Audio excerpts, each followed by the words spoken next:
कमल के विषय में ये भी बताऊंगा जो उसके पास में बैठ करके कौन सा ऐसा साधना, कौन सा विशेष उपाय आप करेंगे जो बुद्धि विद्या प्राप्ति के लिए सबसे अधिक कारगर साबित होता है।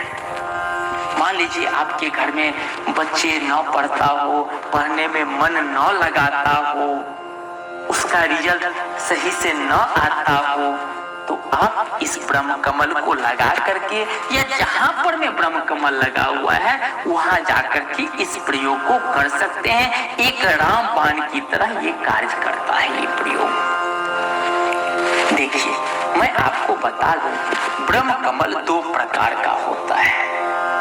ये जो आप देख रहे हैं ना, ये ब्रह्म कमल का पुष्प है, इसको भी ब्रह्म कमल ही बोला जाता है।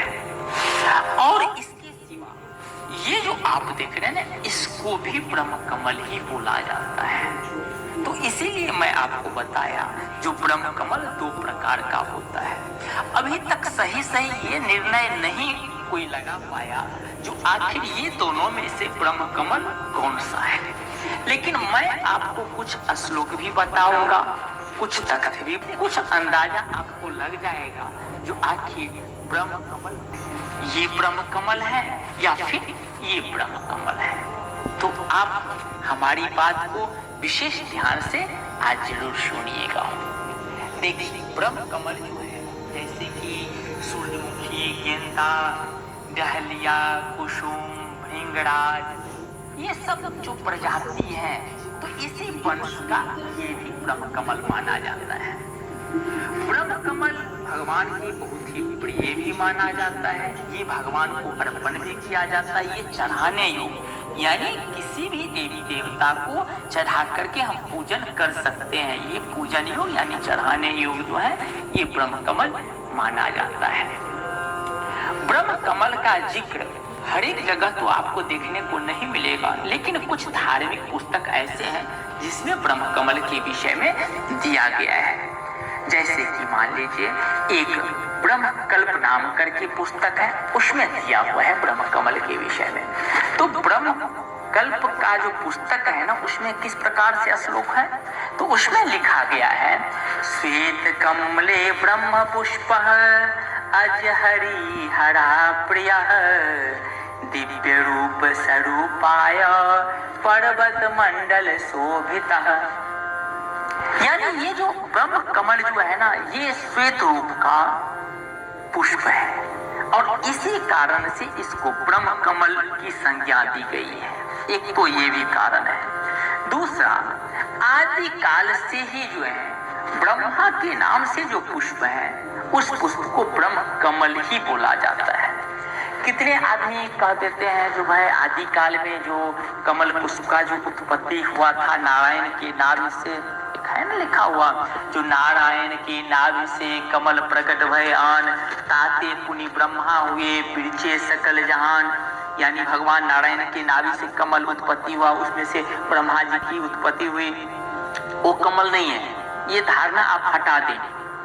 ये जो श्वेत पद्म जो आप देख रहे हैं, यानी जिसको ब्रह्म कमल जो बोला जा रहा है, ये ब्रह्म कमल वो कमल नहीं है जिससे ब्रह्मा जी का उत्पत्ति हुआ था। ये अलग कमल है, क्योंकि कमल भी तो बहुत प्रकार के हैं। जब हम कमल के विषय में पढ़ने लगे तो कम से कम 4-5 प्रकार के कमल के विषय में हमने पढ़े। तो ये इस कार्य के लिए है, इसका उत्पत्ति इस कारण से हुआ था, ये इस देवी देवता का प्रिय है, ये पुष्प इन देवी देवता पर में चढ़ाया जाता है। तो उसके हिसाब से हम आपको बता रहे हैं, जो वो कमल नहीं है जो कितने लोग बोल देते हैं जो नहीं ब्रह्मा जी का जब उत्पत्ति हुआ था तो इसी कमल से हुआ था। वो कमल बिल्कुल नहीं है, कहीं पर में ऐसा जिक्र नहीं किया गया है अपने शास्त्र पुराण में। इस ब्रह्म कल्प में जो श्लोक दिया हुआ है, श्वेत कमले ब्रह्म पुष्पम, ये जो सफेद कमल जो है ये ब्रह्म का पुष्प है, यानी उनका बहुत ही प्रिय है। लेकिन उनके साथ साथ तो ये भी लिखा गया है जो अज हरि हरा प्रिया, सिर्फ ब्रह्मा का ही नहीं, अज हरि हरा, यानी अज मीन्स ब्रह्मा, हरि माने विष्णु और हरा यानी शिव। ये तीनों के लिए ही जो है सामान्य प्रिय है, ये तीनों को प्रिय लगता है और तीनों पर में चढ़ाया जाता है। ये आप ब्रह्मा जी को भी ये चढ़ा करके उनका पूजन कर सकते हैं, शिव को भी चढ़ा करके पूजन कर सकते हैं और भगवान विष्णु को भी चढ़ा करके पूजन किया जा सकता है। बहुत सारे लोग केदारनाथ की तरफ जब जाते हैं घूमने के लिए या कैलाश शिखर की तरफ जाते हैं घूमने के लिए, तो ये जो आप कमल का जो देख रहे हैं, ये पौधा जो है कमल का पुष्प जो है, ये उसी एरिया में ये लगा हुआ है, ये इधर उधर में नहीं लगा हुआ है। ये जो आप देख रहे हैं ना, ये उसी एरिया में लगा हुआ है। लोग जाते हैं जब दर्शन करने के लिए उधर में केदारनाथ बद्रीनाथ की तरफ में या हिमालय की तरफ में जाते हैं, तो वहां पर में कितने आदमी को ये देखने को मिल जाता है। और उधर में लोग पहले केदारनाथ को चढ़ाते भी थे, भगवान शंकर को चढ़ा करके पूजन किया करते थे। उधर का कुछ अलग परंपरा रहा है इसके विषय में, और उधर के लोग जो है इसी कमल को जो है ब्रह्म कमल मानते हैं। लेकिन ये जो आप देख रहे हैं ना, ये ब्रह्म कमल, इसको भी यानी ये पुष्प को भी ब्रह्म कमल माना जाता है और लोग अपने यहाँ बाग बगीचा में भी इस पुष्प को लगाते हैं। कमल का पुष्प आपने देखे होंगे अधिकतर जल में रहता है, कीचड़ में रहता है, उसी में खिलता है, बढ़ता है, फलता है।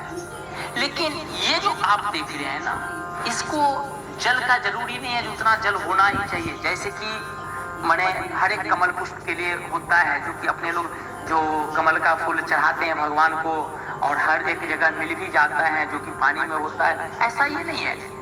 ये तो ऊंचे शिखर पर में होता है, जहां पर में पानी कम रहता है वहां भी ये हो जाता है आसानी से। पर्वत के ऊपर में ये होता है, वो अलग है, ये अलग है। ये तीनों का प्रिय माना जाता है। इस चीज को आप समझ करके चलेंगे, केवल ब्रह्मा के लिए ही नहीं, ब्रह्म के लिए ही नहीं। और इस श्लोक में तो साफ साफ तो लिखा भी है, जो दिव्य रूप स्वरूप आया पर्वत मंडल शोभिता, यानी ये दिव्य रूप का जो ये पुष्प है, ये दिव्य रूप का पुष्प जो है पर्वत मंडल को शोभित करके रखता है। इससे हम अंदाजा लगा सकते हैं, जो ब्रह्म कमल हम इसको बोल सकते हैं, जो कि ये पर्वत मंडल को सुशोभित रखता है। अब ये जो आप देख रहे हैं ये कमल, इस कमल को ले हैं, ये कमल कितने आदमी अपने यहाँ लगाते थे, जरूरी नहीं है ये 100 साल में एक बार खिलता है या 5 साल में एक बार या साल भर में एक बार खिलता, ऐसा नहीं है। वैसे भी आप जानते ही होंगे बहुत सारा पौधा जो है उसमें फूल फल सीजन के हिसाब से ही लगता है, मौसम के हिसाब से ही लगता है। तो कोई फूल अगर मान लीजिए साल भर में खिलता तो कोई आश्चर्य वाली बात नहीं है, और ये कमल साल भर में खिल जाता है, ऐसा नहीं खिलता है। अगर अच्छे तरह से हम उसका देख रेख करें, अच्छे तरह से लगावे, खिल जाता है। कई आदमी के यहाँ खिला हुआ है और ऐसा भी जरूरी नहीं है जो ये साल भर में ही खिले, कभी कभार खिलते खिलते इसको 2-3 साल भी लग जाता है। हाँ, रात्रि के समय में ये पुष्प खिलना आरंभ होता है, ये अपना ध्यान में रखेंगे।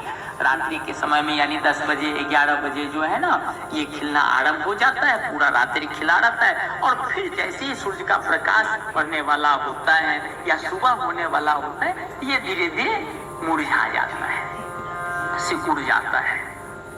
इसी कारण से लोग बोलते हैं ये रात्रि में खिलने वाला एकमात्र पुष्प है। लेकिन ऐसा भी नहीं है ये एकमात्र पुष्प रात्रि में खिले, इसके सिवा भी कई पुष्प ऐसे हैं जो कि रात्रि में खिलता है,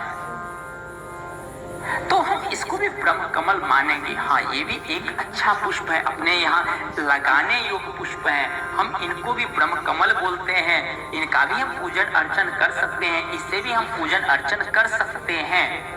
लेकिन ये जो कई सारा भ्रांति जो फैल रखा है आजकल, जो ऐसा लगा लेंगे तो ऐसे हो जाएंगे, आप अगर अपने यहाँ लगा लेंगे तो आपका किस्मत ही खुल जाएगा। किस्मत खुलने के लिए एक ही ये पद्म पुष्प काफी नहीं होता है। अपना भी कर्तव्य जो हम कर्म कर रहे हैं वो भी तो मायने रखता है ना, अपना भी तो लक्ष्य मायने रखता है ना किस्मत खोलने के लिए। अगर एक हम कमल फूल लगा लें, ये ब्रह्म कमल को अपने यहाँ लगा लें, तो अगर किस्मत अगर पलट जाता तो हर व्यक्ति अपने यहाँ अपने बाग बगीचा में एक एक जो है ना ये ब्रह्म कमल को लगा लेता।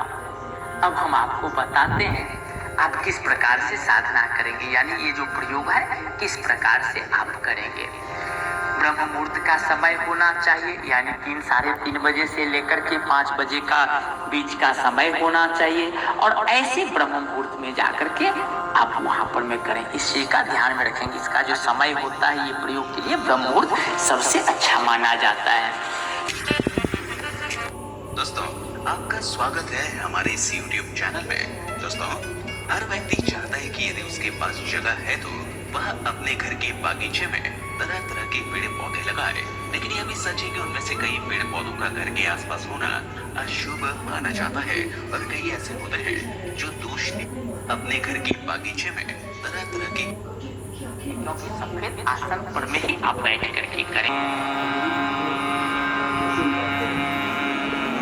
तो ये जो आप ओम शब्द का जो उच्चारण करेंगे तो आपका शरीर कंपन जैसा होना चाहिए, आप महसूस होगा जो ओम जो उच्चारण करें तो हमारा शरीर में कंपन हो रहा है, वाइब्रेट हो रहा है।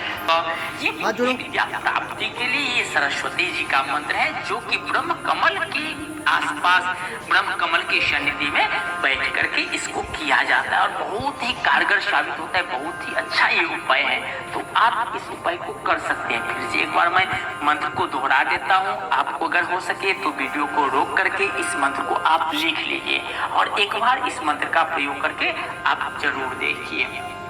मंत्र क्या रहेगा?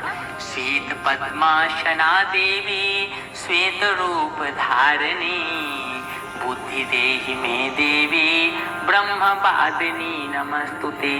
तो आप इस मंत्र को जरूर कीजिए और करके लाभ उठाइए।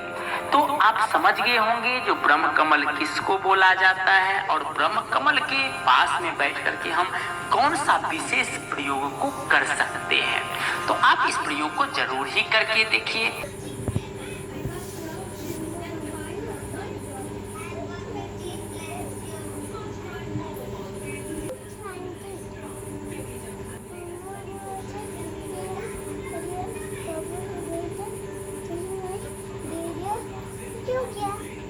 ओम शांति।